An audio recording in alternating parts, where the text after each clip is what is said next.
Ang layunin po ng Iglesia ni Cristo sa ganitong mga gawain ay para ibahagi po sa inyo ang aral na aming sinasampalatayanan, na pawang mga salita ng Diyos na nakasulat po sa Biblia.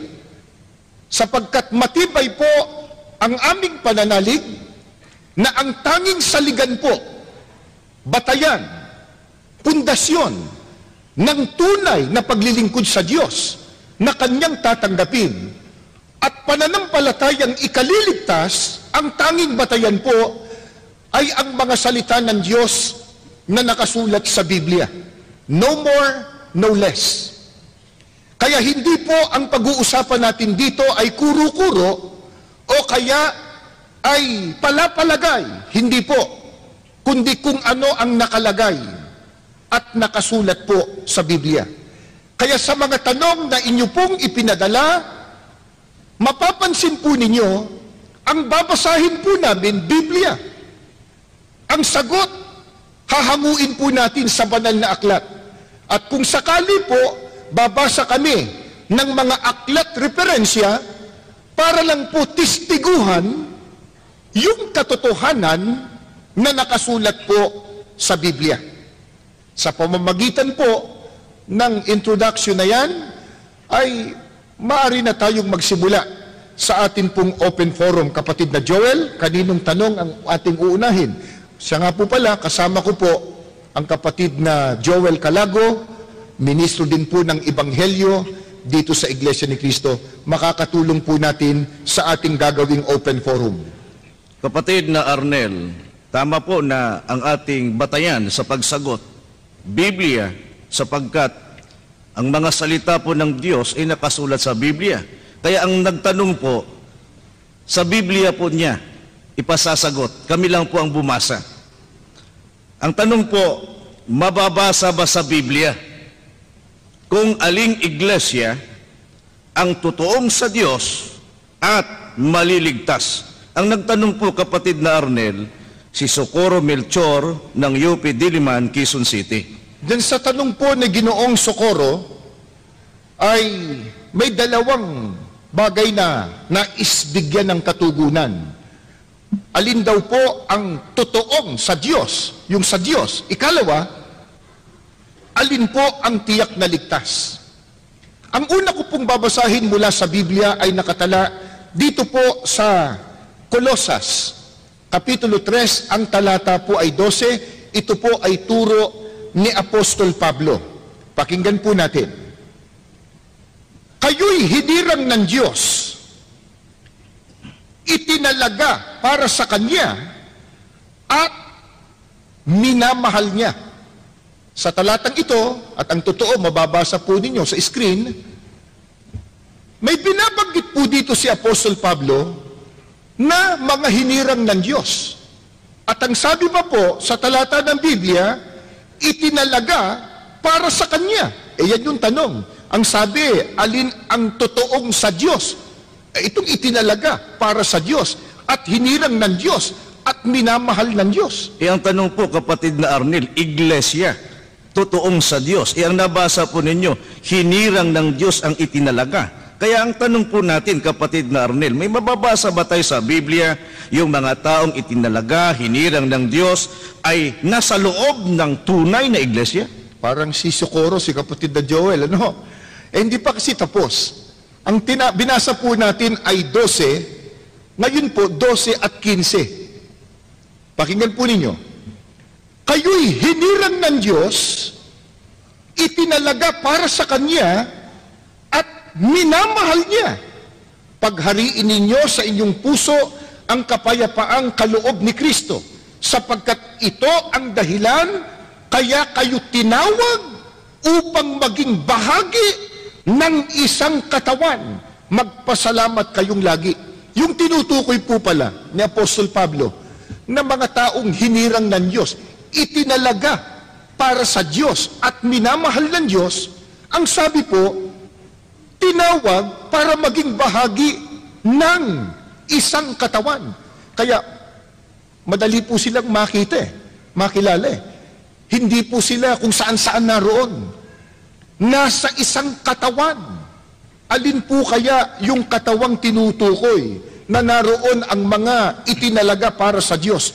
Colossus po 1:18. Pakinggan po ninyo. Ito po, ang pahayag ng Biblia. Siya ang ulo ng iglesia na kanyang katawan. Alin po yung katawan? Ang sabi po, iglesia. Alin pong iglesia? Iglesia na pinangunguluhan ni Kristo. Naroon po yung mga sa Diyos, itinalaga para sa Diyos. Nasa isang katawan, yung katawan, iglesia po na pinangunguluhan ni Kristo. Nasa Biblia ba, kapatid na Arnel, letra por letra, mababasa kung ano ang pangalan sa iglesia na katawan ng ating Panginoong Hesukristo? Opo, Roma 16:16. Yan din po ay turo ni Apostol Pablo. Magbatian kayo ng banal na halik, lahat ng iglesia ni Kristo ay bumabati sa inyo. Letra por letra po nakasulat. Yung iglesia na katawan ni Kristo, pinangunguluhan ni Kristo, iglesia ni Kristo. Kaya yung unang bahagi po ng tanong ni Socorro Melchor ng UP Diliman, ang sabi niya, mababasa ba sa Biblia kung alin ang iglesyang totoong sa Diyos? Nasagot po, ayos sa Biblia. Yung mga hinirang ng Diyos, itinalaga para sa Diyos sa panahong Kristiyano po, nasa isang katawan na ang katawang yon, iglesia ni Kristo. Inoong ang ating Panginoong Hesukristo, kapatid na Arnel, nagturo, tiniyak ba ng ating Panginoong Hesukristo na ang mga kaanib sa kanyang iglesia o nasa loob ng iglesia ni Kristo, yun ay sa Diyos? Opo. Dito kapatid na Joel at mga mahal po naming mga panauhin, lalo na kay Socorro Melchor, ang babasahin ko naman po ay pangungusap mismo ng ating Panginoong Sukristo. Sa Juan 17:9 hanggang 11, idinadalangin ko sila, hindi ang sanglibutan, kundi ang lahat ng ibinigay mo sa akin, sapagkat sila'y iyo. Ang lahat ng akin ay iyo. Ang lahat ng iyo ay akin. At pararangalan ako sa pamamagitan nila. At ngayon, ako'y papunta na sa iyo. Aalis na ako sa sanglibutan, ngunit nasa sanlibutan pa sila. Amang banal, ingatan mo sila sa pamamagitan ng kapangyarihan ng iyong pangalan. Pangalang ibinigay mo sa akin upang sila'y maging isa kung paanong tayo'y iisa. Ano po ang pahayag ng ating Panginoong Sukristo dito po sa mga talata ng Biblyang binasa namin sa inyo? Ang sabi ni Kristo, yung mga taong ibinigay sa akin ng Ama, binigay sa kanya ng Diyos. Alalaong bagay, yung mga kaanib sa tunay na iglesyang itinayo ni Kristo. Ang sabi niya, sila'y sa iyo. Ang tinutukoy niya, ang Diyos. Sila'y sa Diyos. Lahat ng ibinigay mo sa akin, sa iyo. At yung iyo, akin. Siguro, itatanong nila, ba't ho natin natiyak na ang tinutukoy dyan? Yan nga yung iglesia ni Kristo. Ang sabi ni Kristo, ingatan mo sila sa pamamagitan ng kapangyarihan ng iyong pangalan.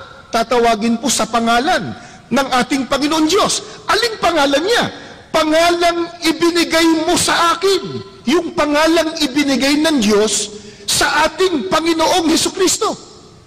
Alin po ba ang pangalang ibinigay ng Diyos sa ating Panginoong Hesus? Babasahin ko po itong turo ng mga apostol dito po sa Gawa 4, ang talata po ay 12. Kay Hesukristo lamang matatagpuan ang kaligtasan, sapagkat sa silong ng langit ang kanyang pangalan lamang ang ibinigay ng Diyos sa ikaliligtas ng tao. Alin po ang pangalang ibinigay ng Diyos?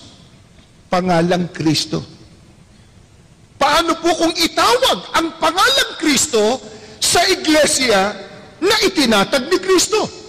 Binasa na po kanina yung Roma 16:16, iglesia ni Kristo. Kaya maging ang ating Panginoong Kristo nagturo na yung iglesia niya, iglesia ni Kristo, sila po ay kanino? Sa Diyos. Sabi ni Kristo, ang akin ay iyo. Nasasagot ka, Joel? Opo, maliwanag pong sagot. At ang sabi po, sa talatang binasa po ninyo, yung kay Kristo ay sa Diyos. At yung sa Diyos, sa Kanya rin. Pero meron pang nais malaman si Socorro. Opo, yung tanong niya, kung mababasa ba sa Biblia na ang iglesia ni Kristo ang tiyak na maliligtas? Magandang tanong yan. Ang dami na pong pagtatalo o debate o argumento o pag-uusap o dialogo na nangyayari sa iba't ibang mga pangkati ng paniniwala. Yung salita pong tiyak na ligtas. Walang aamin na hindi po sila tiyak na ligtas eh. Pero sa Biblia po ba, merong nakasulat na tiyak na ligtas? Sana po ay dinadama po ninyo yung ating pag-aaral. Ano ho, maaaring itinanong lang yon ni Socorro, baka yun din po ang tanong ninyo. Meron bang nakasulat sa Biblia, tiyak na ligtas? Siguradong ligtas. Sino yon? Ikaw ba yon? Ako ba yon? Sila ba yon? Ang babasahin ko po, sulat ni Apostol Pablo sa mga taga-Roma. Roma 5:8 hanggang 9 po. Ngunit, ipinadama ng Diyos ang kanyang pag-ibig sa atin nang mamatay si Kristo para sa atin noong tayo'y makasalanan pa. At ngayong napawalang sala na tayo sa pamamagitan ng kanyang dugo, lalo nang tiyak na maliligtas tayo sa puot ng Diyos sa pamamagitan niya. Letra por letra po, binasa natin yung salitang tiyak na maliligtas. Pero sino daw po ang tiyak na maliligtas? Si Apostol Pablo po may sabi, yung mga taong napawalang sala sapagkat natubos ng dugo ni Kristo. Nagkasala. Bakit ba hindi? Lahat ng tao nagkasala, maliban kay Kristo. Pero ito po, napawalang sala sila. Eh bakit? Natubos ng dugo ni Kristo. Kaya kapatid na Joel at kay Socorro Melchor ng UP Diliman, hahanapin mo lang kung saan nakasulat sa Biblia. Sino ang natubos ng dugo ni Kristo? Malalaman mo na, yun ang tiyak na ligtas. Dapat talaga na ipaliwanag natin sa kanila ngayon, kapatid na Arnel, kung sino-sino po yung mga taong tinubos ng dugo ng ating Panginoong Hesukristo, sapagkat sila din ay naniniwala na sila'y natubos din ng dugo ni Kristo kahit sila ay napaanib sa iba't ibang relihiyon o pangkati ng iglesia. Ang magpapasya nun at magpapaliwanag, Biblia, kapatid na Joel. Babasahin po namin Aklat ng mga Gawa ng mga Apostol, 20, talatang 28 po. Pakinggan ninyo. Ingatan ninyo kung gayon ang inyong mga sarili at ang buong kawan. Narito'y hinirang kayo ng Espiritu Santo na mga katiwala upang pakanin ang, babasa po nyo doon, Iglesia ni Kristo na tinubos niya ng kanyang dugo. Hindi po kami may sabi po noon, mga mahal po naming mga magulang, kaibigan at mga panauhin. Binasa lang po natin ang katotohanan ng nakasulat po sa Biblia. Ang sabi po sa Biblia, ang tinubos ng dugo ng ating Panginoong Kristo ay yung kanyang iglesia, iglesia ni Kristo. Kaya kung babalikan po natin yung tanong ni Socorro Melchor ng UP Diliman, yung daw bang iglesia totoong maliligtas? Opo, sapagkat nakasulat sa Biblia, ang sigurado at tiyak na ligtas, yung tinubos ng dugo ni Kristo, ang tinubos ng dugo ni Kristo, nasa Biblia din po, iglesia ni Kristo. Kaya kung ang tao po, naghahangad ng kaligtasan pagdating ng paghukom, meron pong anyaya sa kanya. ang tagapagligtas, ang ating Panginoong Hesukristo. Pakinggan po ninyo at babasahin po dito sa Juan 17 at 9. Ito po. Kaya muling nagsalita si Jesus, buong katotohanan ang sinasabi ko sa inyo, ako ang pintuan ng kulungan ng mga tupa. Ako ang pintuan. Sino man na pumasok sa loob ng kawan sa pamamagitan ko ay magiging ligtas. Siguro po, wala nang pagtatalo kung ang sasagot ay ang ating Panginoong Sukristo. Kung ang tanong mo, paano ba ako maliligtas? Sinagot ng Panginoong Sukristo. Ang sabi niya, buong katotohanan ang sinasabi ko sa inyo, ako ang pintuan. Sino man na pumasok sa loob ng kawan, sa pamamagitan ko, magiging ligtas. Yung kawan po, binasa na kanina yung Gawa 20:28. Ang kawan ay ang iglesia ni Kristo na tinubos ni Kristo ng kanyang mahalagang dugo. Kaya nasasagot po ang tanong na ipinadala ni Socorro Melchor ng UP Diliman, Quezon City. Totoo daw po ba, mababasa ba sa Biblia na ang iglesia ang totoong sa Diyos at maliligtas? Binasa po natin sa Biblia. At para makasama tayo doon, si Kristo po ang nag-iimbita, nag-aanyaya, nag-uuto sa lahat ng gustong maligtas. Pumasok tayo nakabilang sa kanyang kawan. Ang kawan po ay ang iglesia ni Kristo. Pero bago tayo pumalaot sa susunod na tanong, kapatid na Joel, meron lang po kaming nais na ipapansin pa. Kasi po, pag itinuturo yan, ganyang katotohanan, yung iba po, wari-bagang, parang nagdaramdam. Ang sabi nila, parang yung sinabi, kayo lang ang ligtas, paano kami? Masyado yatang exclusivistic yung inyong pagtuturo. Kayo lang, paano kami? Ibig bang sabihin, si Kristong tagapagligtas, nagtatangi ng taong ililigtas? Ba hindi ho. Kung napansin po niyo yung binasa ko, sabi ni Kristo, ako ang pintuan ng kulungan ng mga tupa, ako ang pintuan, sino mang taong pumasok sa loob ng kawan sa pamamagitan ko, magiging ligtas.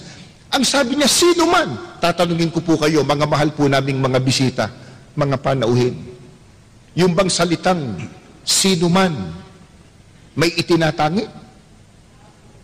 Di ba pag sinabing sino man, lalaki, babae, mayaman, dukha, nakapag-aral, hindi, maitim, maputi, ano ba? Sino ka man? Pero ang tangi, yung paraan. Kaninong paraan?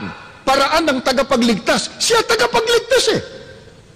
Ano paraan niya? Ang sabi niya, pumasok ka sa loob ng kawan sa pamamagitan ko, magiging ligtas. Ang kawan po, yung kanyang iglesia ni Kristo. Kapatid na Arnel, ito po ay napakagandang tanong. Bakit ipinipilit ng iglesia ni Kristo na ang Katoliko ay sumasamba sa larawan o rebulto? Ang itinuturo sa amin ng mga pari ay ang Diyos ang sambahin. Hindi ba ito ay isang pagpaparatang? Ang nagtanong po, kapatid na Arnel, si Leonardo Gasmen ng Maginhawa Street Teachers Village East, Quezon City, at itong katanong ito ay meron ding nagtanong sa SM North, kapatid na Arnel. SM North? Oo. Sige nga. Itatanong ko lang sa Iglesia ng Cristo kung bakit wala kayong mga santo at wala kayong prosesyon. Kasi nung January 9 ay mayroon kaming prosesyon dito sa Quiapo. Ang una pong tanong, ipinipilit daw po namin na ang kinagis ng relihiyon o Iglesia Katolika sumasamba sa larawan o rebulto. Wala daw pong ganon na itinuturo ang mga pare. Kaya kami daw po nagpaparatang.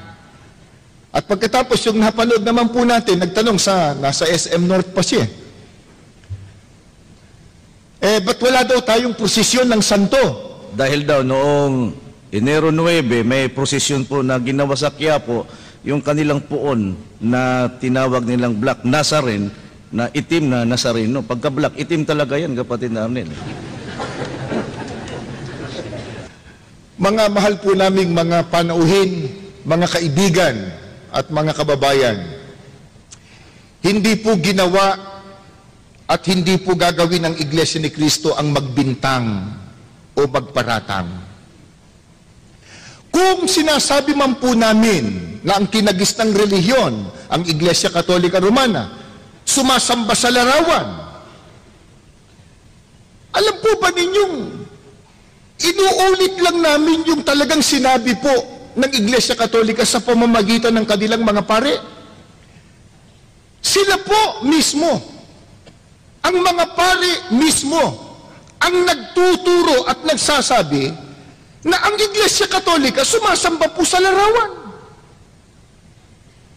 Ano po katunayan?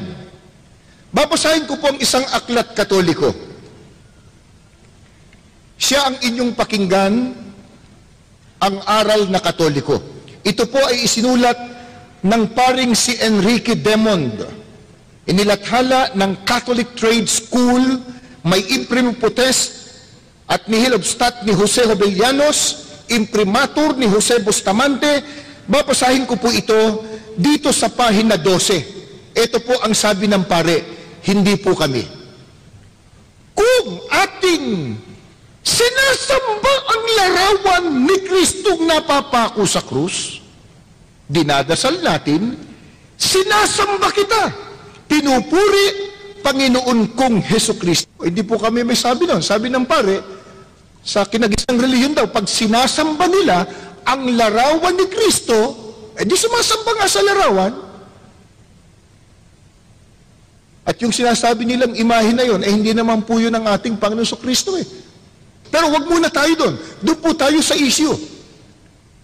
Nagpaparatang daw po Iglesia ni Cristo pag sinasabing ang Katoliko sumasamba sa larawan. Dito po, sa aklat na isinulat ng pare, sinasabi nila, sumasamba sila sa larawan. Hindi lang yan. Ito pa po, munting aklat Katoliko. Ang pamagat po ay katisismo.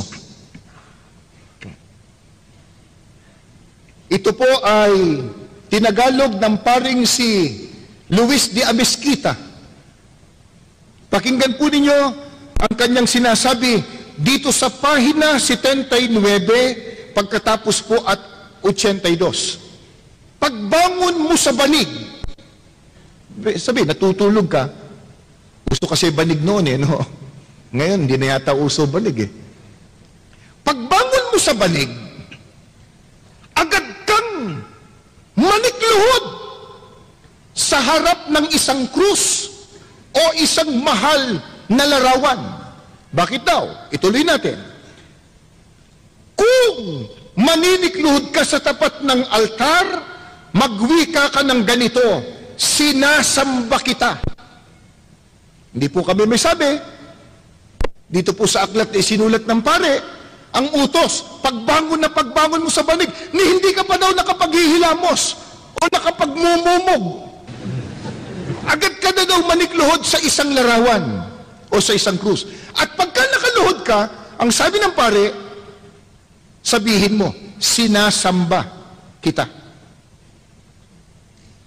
And totoo, doon pa lang ka, Joel, sa aktwasyon, nakaluhod.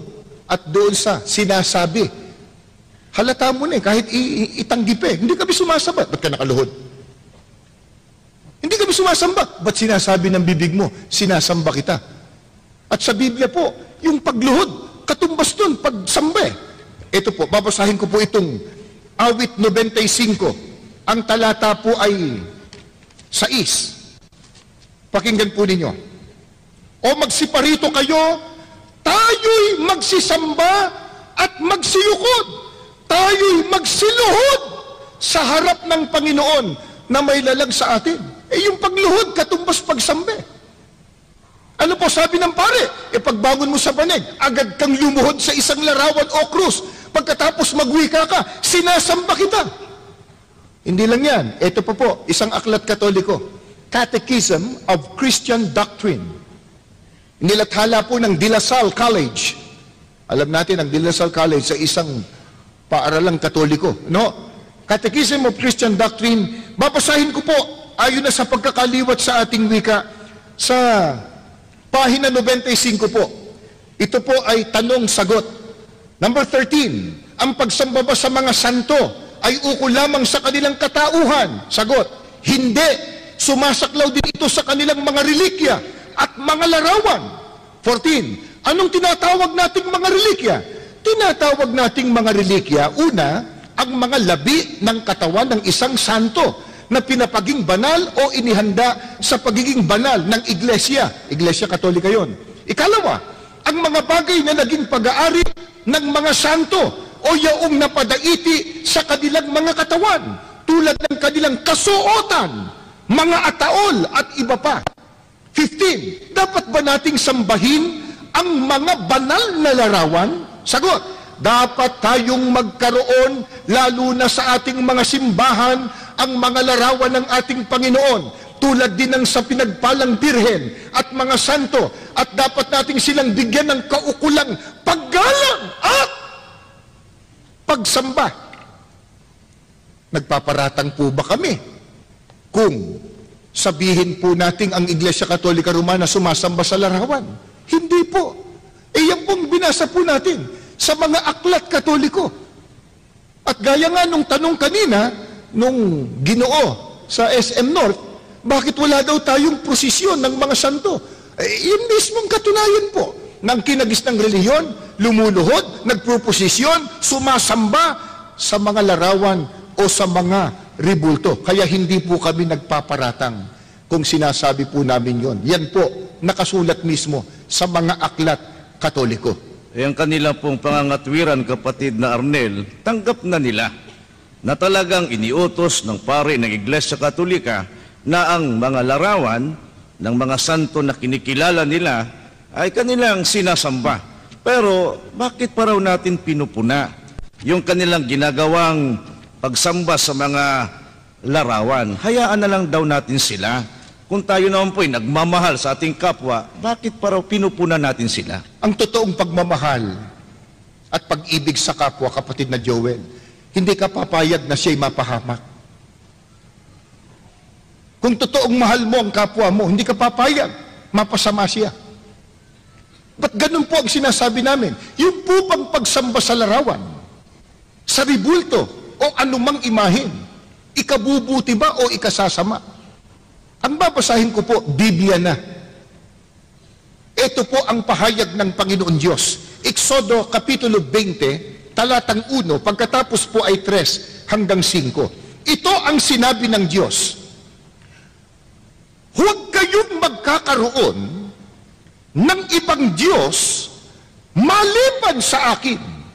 Huwag kayong magkakaroon ng Diyos-Diyusan o kaya'y larawan o ribulto ng anumang nilalang na nasa himpapawid, nasa lupa o nasa tubig. Huwag kayong yuyukod o maglilingkod sa alinman sa mga Diyos-Diyusan yan, sapagkat akong Panginoon ay mapanibughuin. Parurusahan ko ang lahat ng aayaw sa akin, pati ang kanilang mga anak, hanggang sa ika-4 na saling lahi. Napakabigat po palang kasalanan sa harap ng Diyos. Yung pagsamba sa mga larawan, imahin o ribulto. Bakit? Ang Diyos mismo nagbawal. Ano sabi niya sa tao? Huwag kayong magkakaroon ng ibang Diyos maliban sa akin. Paano po ba nagkakaroon ng ibang Diyos ang tao maliban sa tunay na Diyos? Ang sabi ng Diyos, huwag kayong magkakaroon ng mga larawan, ng mga ribulto, ng kahit anong uring nilalang, pagkatapos sasambahin at paglilingkuran. Mga magulang at mga mahal po naming mga panauhin at kaibigan, yung pong larawan, yung ribulto per se, hindi po masama. Meron tayong mga larawan ng ating mga magulang para maalaala natin sila, mga mahal natin sa buhay. May mga ribulto tayo ng mga bayani para natin gunitain ang kanilang kabayanihan. Pero alin po yung tinutukoy po ng Panginoon Diyos na masama? Pagka yung larawan, pagka yung imahen, pagka yung ribulto, niluhuran mo na at sinamba. Gaano kasama yun? Sabi ng Diyos, parurusahan ko kayo. Kaya kung pinupo naman po natin, hindi lang naman pong kinagis ng reliyon, lahat ng uri ng paniniwalang sumasamba sa mga Diyos-Diyusan o larawan, pinupuna po natin. Hindi po para sila po'y tuligsain lang. Hindi po. Hindi po para saktan ang damdamin nila. Kundi ang nag-uudyok po sa amin, ang tao sa pusong pag-ibig at pagmamalasakit, huwag po nilang gagawin yon. Magagalit ang Diyos. Parurusahan ng Diyos ang sino man nasasamba at maglilingkod sa mga larawan o sa mga Diyos-Diyusan. Kung halimbawa, kapatid na Arnel, ang kanilang pangangatwiran, yung pagsamba namin sa mga larawan, ipinatutungkol namin yan sa tunay na Diyos. Kaya papayag ba ang Diyos, kapatid na Arnel, sa Biblia po, na kung tayo po'y sasamba sa Kanya, dadaan pa tayo sa mga larawan? Una, walang ganung utos ang Diyos, kapatid na Joel. Sabi nga niya, huwag kang gagawa ng larawan, atribulto o imahin, pagkatapos luluhuran mo at paglilingkuran. Pero, sagupain natin yung tanong, ang Diyos ba pumapayag na yung kanyang kalwalhatian ibigay niya sa larawang inanyuan? At sasabihin ng tao, hindi naman talaga yung larawan ng aming sinasamba, kung nakaluhod man kami doon, para sa Diyos yun. Ito sabi ng Diyos, ang babasahin ko po, Biblia, Isaias 42, ang talata po ay 8. Pakinggan po ninyo. Ako ang Panginoon, na siyang aking pangalan at ang aking kalwalhatian ay hindi ko ibibigay sa iba o ang akin mang kapurihan sa mga larawang inanyuan. Ang liwanag po. Emphatic ang sinabi ng Panginoon Diyos. Siya daw anya ang Diyos at yung kalwalhatian niya at kapurihan, hindi niya ibibigay sa iba kahit pa sa mga larawang inanyuan. Ba't natin ikakatwiran ngayon? Kung nakaluhod man kami sa larawan, para sa Diyos yun. Sabi ng Diyos, wag! Yung kapurihan ko, hindi ko ibibigay diyan. Para maintindihan po natin sa isang ganitong paliwanag, kapatid na Joel, halimbawa, at sino man yung nagtanong, si Leonardo Gasmen, merong mag-asawa, medyo nagkagalit. Galit po yung babae doon sa kanyang asawang lalaki. Ang sabi niya, pinagtataksilan mo ko. Nakita ko, may kasama kang ibang babae. Holding hands pa kayo. Sabi nung lalaki, Aba, hindi. Yung paghawak ko sa kamay niya, para sa'yo yun. Kung nakaluhod man kami sa larawan, hindi talagang yung larawan, para sa Diyos yun.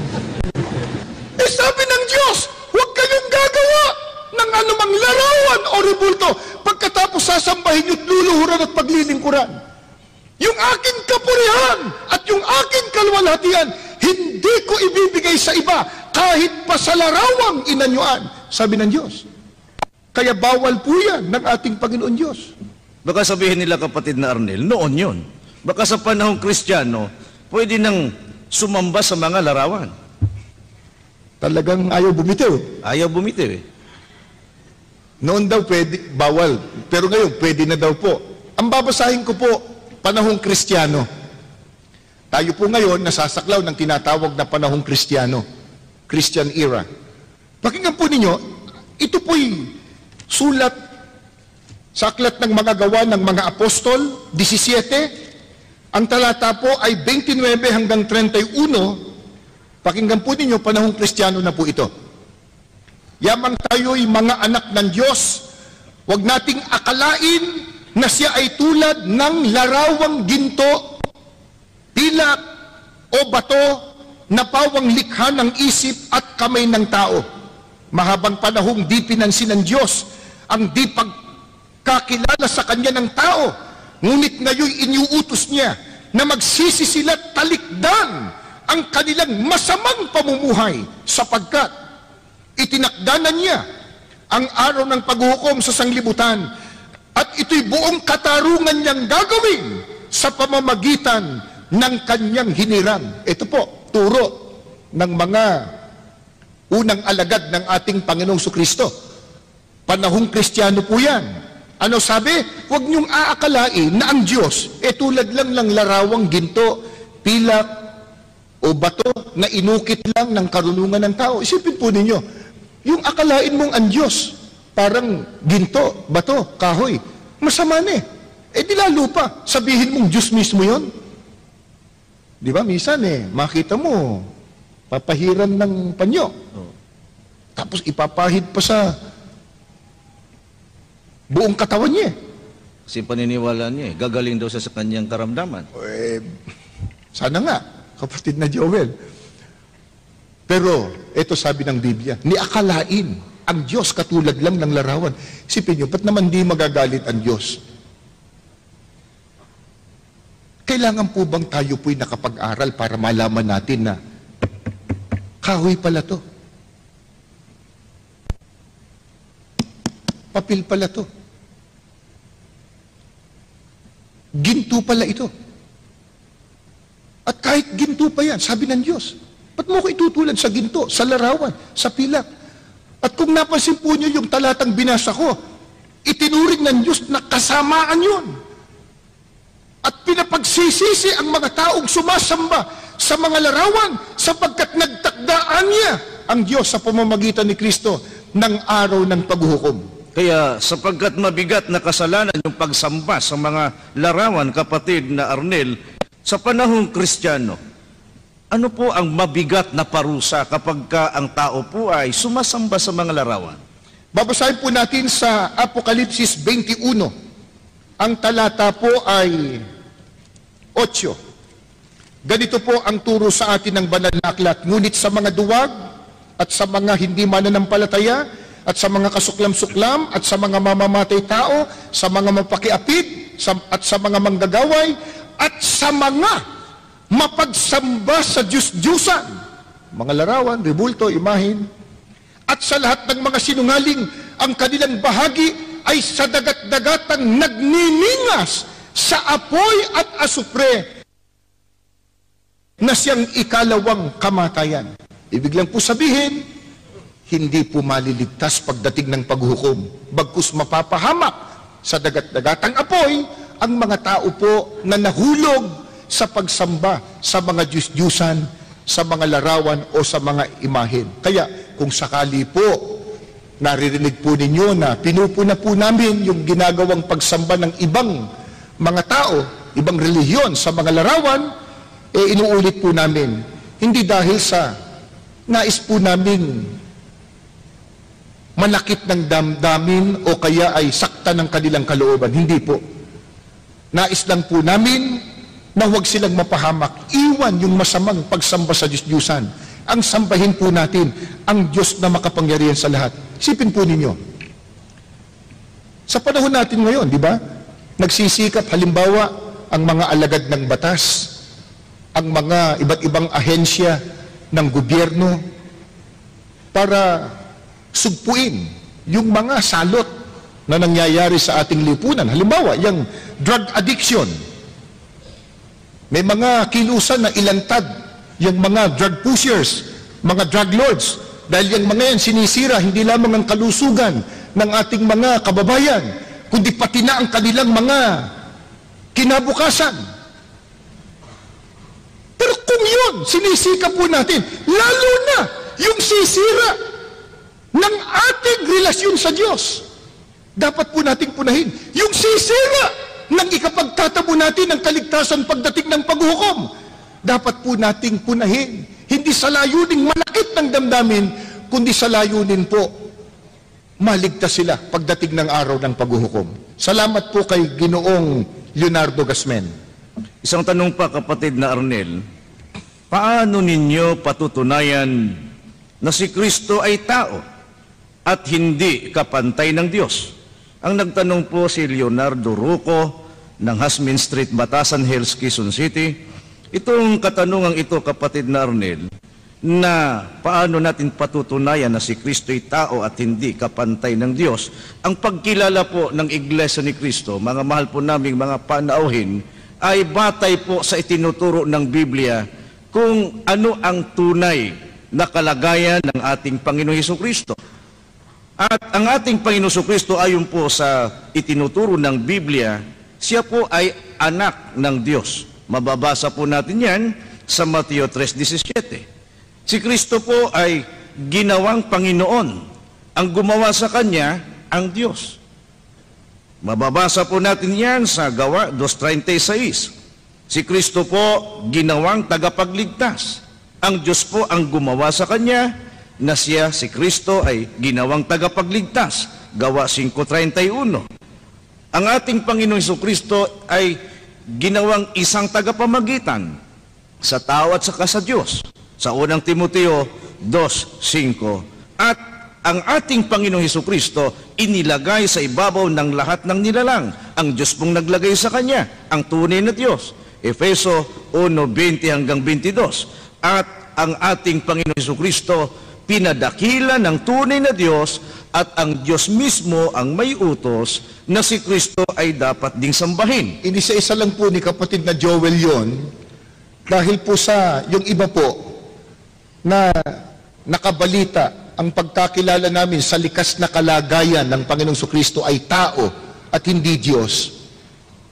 Pinararatangan po ang Iglesia ni Kristo na hindi daw po kami kumikilala kay Kristo.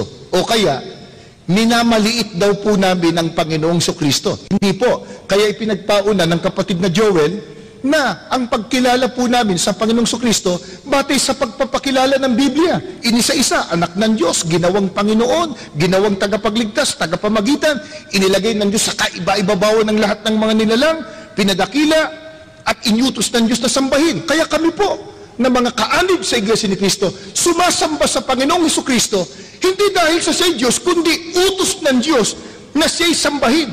Pero, kung ang pag-uusapan, yung likas na kalagayan niya, gaya ng tanong ni Leonardo Rocco ng Batasan Hills, mapatutunayan daw ba talagang si Kristo ay tao? Batay sa Biblia? Opo, Juan 8:40. Ito po ay pangungusap mismo ng Panginoong Hesukristo. Ito po. Ngunit, ngayoy pinagpipilitan ninyong patayin ako na isang taong nagsasalita sa inyo ng katotohanang narinig ko sa Diyos. Siguro naman, kumbaga, sa kasabihan nga nila, tapos na boxing dapat dito Kasi si Kristo po mismo nagsasalita Ano sabi niya? Ako na isang tao. Di tapos na, usapan dapat. Siya may sabing siya'y tao Anong uring tao siya? Na isang taong nagsasalita sa inyo ng katotohanan na aking narinig sa Diyos. Kasama sa katotohanan, yung sinabi niya na siya'y tao. Ba't po magagalit yung iba pag sinabi po namin si Kristo'y tao? Sa likas na kalagayan, siya may sabi. At hindi lamang po ipinakilala niya na siya ay tao sa likas na kalagayan, pinatunayan pa niya, hindi siya ang Diyos. Naiba siya sa Diyos. Sapagkat ang sabi niya, isang taong nagsasalita sa inyo ng katotohanan ng narinig ko sa Diyos. Iba po ang Diyos na napakinggan ng taong si Kristo. Iba si Kristo na taong nakarinig sa Diyos. At hindi lang yan. Nang iwan ni Kristo ang mga apostol, umakyat na po siya sa langit sa piling ng tunay na Diyos, ng Ama. Naiwan po mga apostol dito sa lupa. Ano ipinangaral ng mga apostol? Kung ano ang tunay na likas na kalagayan ni Kristo. Dito po sa unang Timoteo 2:4-5, babasahin ko po sa inyo. Ito po.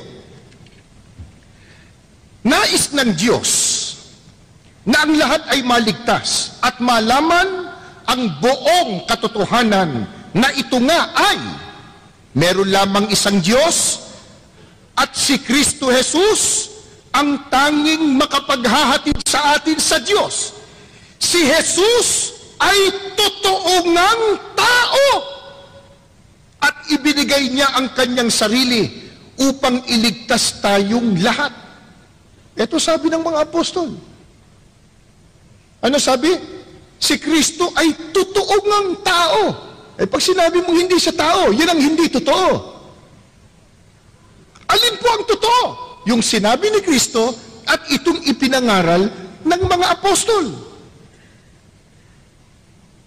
Meron silang sinasabi ka, Joel Ang sabi po nila, kapatid na Arnel, mayroon bang mababasa sa Biblia na mismo ang Diyos nagpapatunay na si Kristo'y tao sa kalagayan?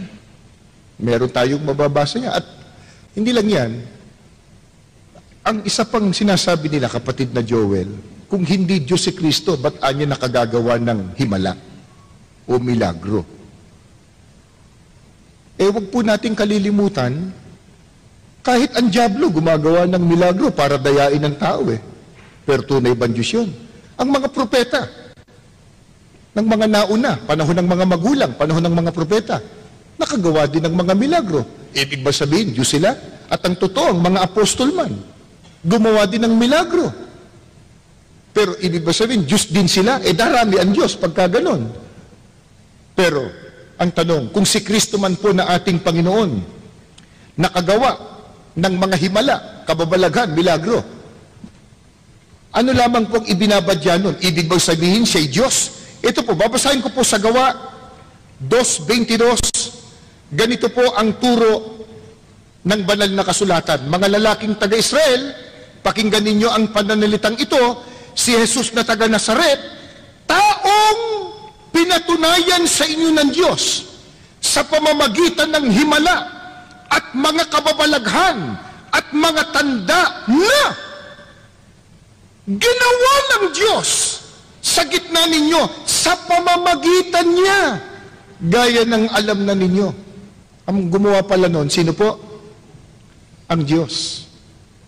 Kinasangkapan lang ang ating Panginoong Hesukristo sa pamamagitan ni Kristo. Pero namamalagi po, ang sabi, anong likas na kalagay ni Kristo? Taong pinatunayan ng Diyos. Hindi sinabing Diyos na pinatunayan ng Diyos. Magiging dalawa Diyos. Si Kristo, taong pinatunayan ng Diyos sa pamamagitan anya ng mga himala at kababalaghan nang gumawa ang Diyos sa pamamagitan ng ating Panginoong Hesukristo. Imari sabihin nila, kapatid na Arnel, baka po pinapayagan na ang tao ay maging Diyos. Sila may sabi nun. Pero yung bang sabi ng Diyos, basahin po natin dito sa Ezekiel 28. Ang talata po ay 2. Ganito po ang itinuturo ng banal na kasulatan. Ito po, anak ng tao, sabihin mo sa prinsipe na sa Tiro, ganitong sabi ng Panginoong Diyos, sapagkat ang iyong puso ay nagmataas at iyong sinabi, ako'y Diyos. Ako'y nauupo sa upuan ng Diyos sa gitna ng mga dagat. Gayunman, ikaw ay tao at hindi Diyos, bagaman iyong inilagak ang iyong puso na parang puso ng Diyos. Ito sabi ng Diyos sa tao, kahit sino pong tao. Ang sabi ng Diyos sa tao, ikaw ay tao at hindi Diyos. Sabi ni Kristo, ako'y tao. Yung mismong katibayan na hindi po siya Diyos. Ang tanong. Ngayon, kapatid na rin, sabihin nila, si Kristo, yun ang Diyos na naging tao. Pwede ba yun, kapatid na Arnel, ang Diyos ay maging tao? Una, yung sinabing yun, wala sa Biblia. Ikalawa, pumapayag ba ang Diyos, siya mismo, na siya Diyos na tao pa?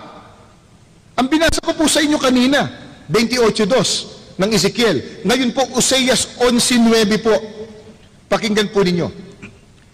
Hindi ko isasagawa ang kabangisan ng aking galit, hindi ako babalik upang ipahamak ang Efraim, sapagkat ako'y Diyos at hindi tao. Ang tunay bang Diyos pumapayag na siya po'y Diyos na tao pa? Ba hindi? Ano sabi niya? Ako'y Diyos, hindi tao.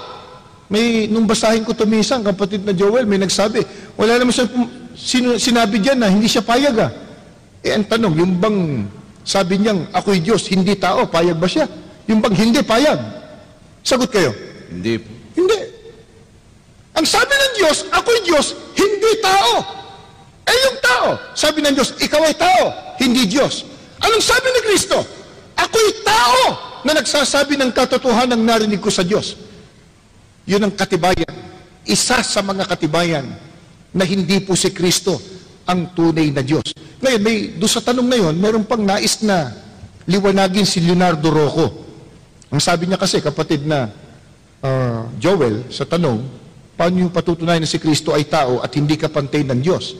Doon pa lang sa kalagayan, pag binasa mo sa Juan 4:24, ang Diyos Espiritu. Kanina, binasa natin, 8:40, si Kristo ay tao. Pero, bukod doon, babasahin ko po sa inyo itong talata. Katunayang hindi magkapantay. 14:28 po ng Juan. Isulat po ninyo, baka may Biblia po kayo sa inyong tahanan. Narinig ninyo kung paanong sinabi ko sa inyo, papanaw ako at paririto ako sa inyo. Kung ako'y inyong iniibig, kayo'y mga gagalak, dahil sa ako'y pasa sa Ama, sapagkat ang Ama, ang Diyos, ay lalong dakila kaysa akin. Pantay ba? Sabi ni Kristo ang Ama, ang Diyos, lalong dakila kaysa akin. Alam po nyo, pag binasa po natin yan sa Bibliang Ingles, halimbawa, dito po sa Biblia, kung tawagin ay Knox version, babasahin ko po yung Juan 14:28, John 14:28. You have heard me say that I am going away and coming back to you. If you really love me, you would be glad to hear that I am on my way to my Father. My Father has greater power than I. Ang Ama, may higit, mas makapangyarihan kaysa sa akin. Pantay ba yun? O isipin po ninyo. Puntahan pa po natin ang ibang salin ng Biblia. Dito po sa The Amplified Bible. English din po, babasahin ko sa inyo. Ito po ang sabi. You heard me tell you, I am going away and I'm coming back to you. If you really love me, you would have been glad. Because I am going to the Father, for the Father is greater and mightier than I am. Ang Ama ay lalong dakila at lalong makapangyarihan kaysa akin. Pantay ba yun? O isipin po ninyo. Hindi lang yan. Isa pa pong English na Biblia. Dito po sa Today's English Version. Doon din po sa talatang yon. But I want you to understand that Christ is supreme.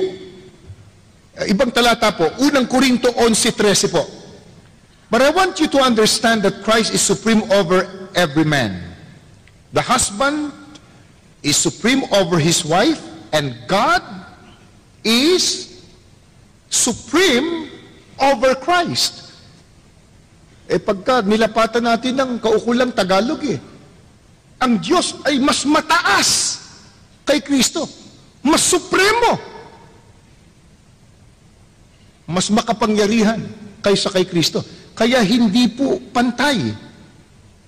Gaya po ng itinatanong ni Leonardo Rocco ng Batasan Hills. Ang kanilang pangangatwiran, kapatid na Arnel, si Kristo ay binigyan ng kapangyarihan ng ating Panginoong Diyos. Kaya sapagkat si Kristo ay makapangyarihan, ang kanilang paniniwala kay Kristo, Diyos na rin. Kaya ano po ang katunayan, kapatid na Arnel, na bagamat si Kristo binigyan ng kapangyarihan, pinatutunayan pa rin na hindi siya kapantay ng tunay na Diyos at hindi siyang tunay na Diyos. Doon pa lang sa sinabi mo, kapatid na Joel, na si Kristo binigyan ng kapangyarihan ng Diyos. Kung si Kristo Diyos, meron bang Diyos na binibigyan ng kapangyarihan kaya lang nagkaroon ng kapangyarihan? Di ba? Ikalawa, di ba mas mataas yung nagbigay ng kapangyarihan sa Kanya? Pero gayong paman, kahit binigyan ng kapangyarihan si Kristo, ano ang katunayan? Hindi po ibig sabihin doon Diyos na rin siya. Pakinggan ninyo ang babasahin ko po, unang Korinto 15:27 hanggang 28 po. Ganito ang sinasabi ng kasulatan. Ang lahat ng bagay ay lubusang pinasuko sa Kanya ng Diyos. Ngunit sa salitang lahat ng bagay, maliwanag na hindi kasama rito ang Diyos. na siyang naglagay ng lahat ng bagay sa ilalim ng kapangyarihan ni Kristo. At kapag ang lahat ay nasa ilalim na ng kapangyarihan ni Kristo, ang anak naman, si Kristo, ang paiilalim sa kapangyarihan ng Diyos na naglagay ng lahat ng bagay sa ilalim ng kapangyarihan niya. Sa gayon, lubusang maghahari ang Diyos sa kalahat-lahatan. Dito po, pinatutunayan talaga na ang ating Panginoong Jesucristo binigyan po ng kapangyarihan ng Diyos. Ang nagbigay sa Kanya yung tunay na Diyos. At ang sabi po, lahat ng bagay, lahat ng nilalang, paiilalim sa kapangyarihan ni Kristo. Pero pagdating po ng takdang araw, takdang panahon, si Kristo naman, paiilalim po kanino? Sa Diyos. Kaya alin po o sino po ang tunay na Diyos? Ang Ama na nagbigay ng kapangyarihan si Kristo. Si Kristo, hindi po siya ang Diyos. Kung si Kristo Diyos, meron bang Diyos susuko pa sa ibang Diyos? Meron bang Diyos paiilalim sa isa pang Diyos? Labag na po yan sa nakasulat sa Biblia. Sapagkat sa Biblia po, mababasa po natin, iisa lamang ang tunay na Diyos. Pero dito po sa ating binasa, napakaliwanag. Kung binigyan man ng kapangyarihan ang ating Panginoong Kristo, bigay lang yun sa Kanya ng Diyos. Pagdating ng takdang panahon, si Kristo naman, paiilalim o susuko sa Diyos na nagbigay sa Kanya ng kapangyarihan. Sino po? Yung Diyos na nagbigay ng kapangyarihan kay Kristo. Sino po? At ilan yon? Pakinggan po ninyo.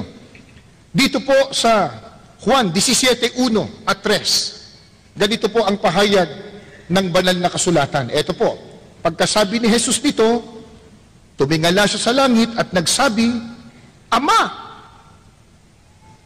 At ito ang buhay na walang hanggan, ang makilala kanila, ikaw na kaisa-isang tunay na Diyos at si Jesucristong sinugo mo. Sino po ang iisang tunay na Diyos? Ang Ama. Ilan? Isa. Kaisa-isa. Si Kristo, sinugo. Sino nagsugo? Ang tunay na Diyos.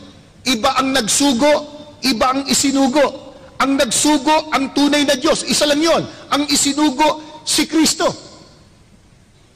Kaya napakaliwanag po mula sa Biblia, Ginoong Leonardo Rocco ng Hasmin Street, Batasan Hills, na si Kristo ay tao sa likas na kalagayan at lalong hindi po sila magkapantay ng Diyos.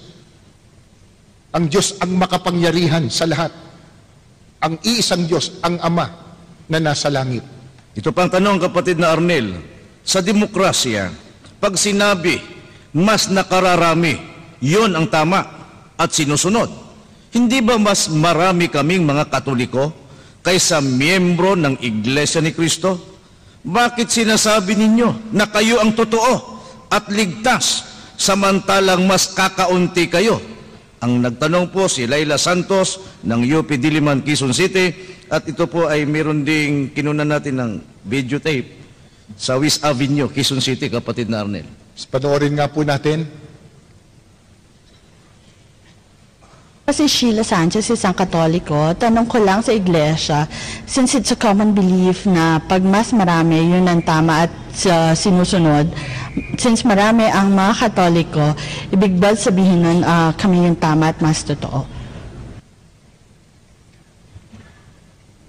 Kasi palasak yung paniniwalang the voice of the people is the voice of God. Sabi nila, no? Sabihin, pag mas marami daw, yun daw po ang totoo at yun daw po ang tama. Hindi po natin matatanggap ang ganung paniniwala. Hindi po porket mas marami ang naniniwala sa isang paniniwala, yun na po ang totoo. Halimbawa po, noon po, hindi pa maunlad ang siyensya, ang agham. Ang paniniwala po ng marami, ang mundo flat. Di ba? Ang mundo flat. Porque ba't halos lahat ng tao noon, sa panahong yun, yun ang paniniwala. Yun na po ang totoo. Napatunayan. Ngayon, ano po ang mundo? Ano po? Bilog. Bilog. Ito to, pag binasa mo sa Biblia, sa Isaiah 40:22, mababasa mo talaga, kahit hindi pa naiimbento teleskopyo, kahit hindi pa nakapag-circumnavigate ang tao sa mundo, basahin lang ang Biblia. Nakasulat doon na ang mundo po bilog He that sitteth in the circle of the earth, sa King James Version, siya na nakaupo sa balantok o kabilugan ng mundo. Pero noon po, ang paniniwala ng marami, ang lupa o ang mundo, flat. May paniniwala pa noon, ang mundo daw, may tukod, at may lumitaw pa. Yung tinatawag na Greek mythology, ang mundo daw, pasan-pasan ni Atlas. Kaya paniniwala ng marami noon. Dahil ba sa marami ang naniniwalang ganon, totoo na yon? Hindi ho. Ngayon, yung po bang pagiging marami sa bilang, katibayan ng pagiging totoo? Yun ang tanong ni Sheila Sanchez Common belief daw. At pagkatapos, tanong ni Laila Santos, sa demokrasya, pag mas marami, yun ang totoo. Ito ho. Patutunayan po natin na hindi gayon. Kung ang pag-uusapan, sino ang sa Diyos, alin ang tunay na sa Diyos, alin po ang maliligtas. Ang babasahin ko po ay Deuteronomio, Kapitulo 7. Ang talata po ay 6 hanggang 8. Sapagkat ikaw ay isang banal na bayan sa Panginoon mong Diyos.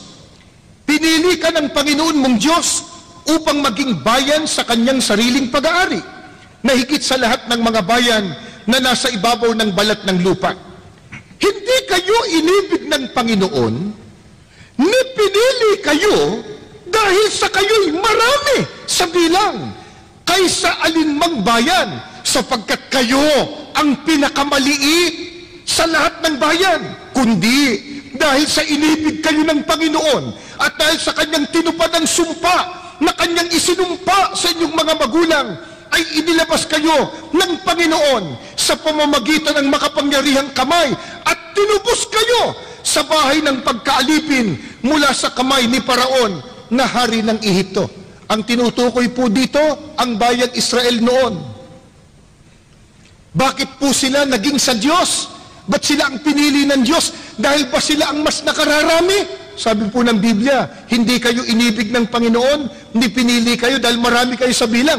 Ang totoo nga, kayo nga pinakamaliit O paano ngayon yung tanong ni Sheila Sanchez at saka ni Laila Santos? Pag marami daw, sila daw ang tama. Mali na yan, dito sa nakasulat sa Biblia. Alin ang tama? Yung nasa Biblia. Noon, ang Israel po, pinili ng Diyos, hindi dahil silang marami. Sila nga ang pinakamaliit noon. At ang totoo, nang silang piliin ng Diyos, ano ang naging katangian nila?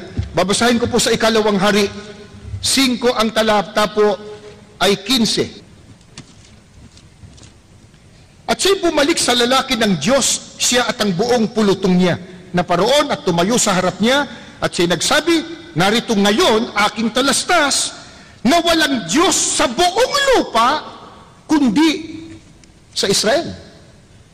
Noon po, dahil sa silang pinili ng Diyos, wala nang ibang bayan pa na may tunay na Diyos, ang sabi ng Biblia, kundi ang Israel. Kaya kapatid na Arnel, hindi po ang pagbabatayan yung dami sa bilang, kundi kung sila ay pinili ng ating Panginoong Diyos, bagamat silang kaunti sa bilang, sila po ang may karapatan na maglingkod sa tunay na Diyos. At kapatid na Arnel, meron ba tayong mababasa sa Biblia na ang Israel, sila po ang may karapatang maglingkod, sumamba sa tunay na Diyos? Noon, nung sila po ang pinili ng Diyos, bagamat kakaunti sila, batay nga sa Biblia. Ito po, Roma 9:4. Sila ang bayang hinirang ng Diyos. Ginawa niya silang kanyang mga anak. Sa kanila niya ibinigay ang karangalan, ang kanyang mga tipan, ang kautusan, ang tunay na pagsamba at ang kanyang mga pangako. Ito po katangian ng Israel noon, nang sila ang piliin ng Diyos. Sila ang may karapatan sa tunay na pagsamba. Hanapin mo ang kautusan ng Diyos, nasa kanila. Bakit? Sila pinili. Dahil ba marami? Ba hindi? Kaya ba sila totoo? Marami sa bilang? Ba hindi? Kaya mali pong paniniwala, batay sa Biblia, na pagka mas nakararami, yun na po ang tama. Yun na po ang tunay. At hindi lang yan. Noon po, bago pa Israel, sa matandang sanglibutan, pakinggan po niyo itong babasahin ko. Dito po sa Ebreo, ang talata po ay 7. Dahil sa pananalig ng Diyos, pinakinggan ni Noe ang babala ng Diyos tungkol sa mga bagay na mangyayari na hindi pa niya nakikita. Gumawa siya ng isang daong upang siya at ang kanyang sambahayan ay maligtas. Sa pamamagitan nito'y hinatulan niya ang sanglibutan. Ito po yung sa panahon ni Noe. Alam po namin, alam din ninyo kasaysayan nito, dahil sa kasamaan ng sanlibutan, nagpasya ang Diyos. Gunawin ang mundo, lipulin ang tao sa pamamagitan po ng bahang gunaw. Universal deluge. Baha. Dito po, binabanggit po ng talata ng Biblia, hinatulan o pinarusahan ang buong sanlibutan, ang naligtas lang po ang sambahayan ni Noe. O isipin ninyo yun? Isang sanlibutan na rin ang tao noon. Pero hinatulan ng Diyos ang isang sanlibutang tao, isang mundong tao, ang naligtas lang, isang sambahayan. Ilan po sa bilang ang naligtas po, kapatid na Arnel? Ilan ba yun? Basahin natin sa Biblia, kapatid na Joel. Sa unang Pedro 3:20 po, na mga masuwayi noong panahon ni Noe, samantalang matyagang naghihintay ang Diyos habang ginagawa ang daong. Kakaunti lamang, hindi sinabing marami, kakaunti lamang, 8 katao ang nakaligtas noon sa tubig. Kung ang pagbabatayan po, yung paniniwala na mas marami, yun ang tama, dapat hindi ginunaw ang isang mundong tao noon. Mas marami sila. Dito po, nakasulat po sa Biblia, isang mundong tao ang pinarusahan. Ang naligtas lang po, yung sumunod sa Diyos. Si Noe, 8 katao. Si Noe, asawa ni Noe, 3 anak niya, at kani-kanyang asawa ng kanyang mga anak. Kaya pagka binasa po natin ang Mateo 7:13 hanggang 14, sabagay makikita po niyo sa ating screen, kahit ang ating Panginoong Kristo po sinabi niya na ang maliligtas, yung pumasok at dumaan sa makipot na pintuan. Kokonti lang ang dumaraan doon. Yung maluwang at malapad na daan, maluwang na pintuan, marami ang dumadaan doon. Pero ang sabi ni Kristo, papunta yun sa impyerno, papunta sa kapahamakan. At kung ang ating pag-uusapan po, itatanong sa Biblia, pagdating ng paghukom, gaano karami ang mapapahamak? Apokalipsis po, 20, talatang 8 hanggang 10. Ganito po ang ating matutunghayan. At lalabas upang dumaya sa mga bansa na nasa 4 na sulok ng lupa, sa Gog at sa Magog, upang tipunin sila sa pagbabaka, na ang bilang nila ay gaya ng buhangin sa dagat. Pag itinuloy ko pa po pagbasa, yan po yung mga parurusahan pagdating ng araw ng paghuhukom. Gaano po karami mapapahamak? Kasing dami ng buhangin sa dagat.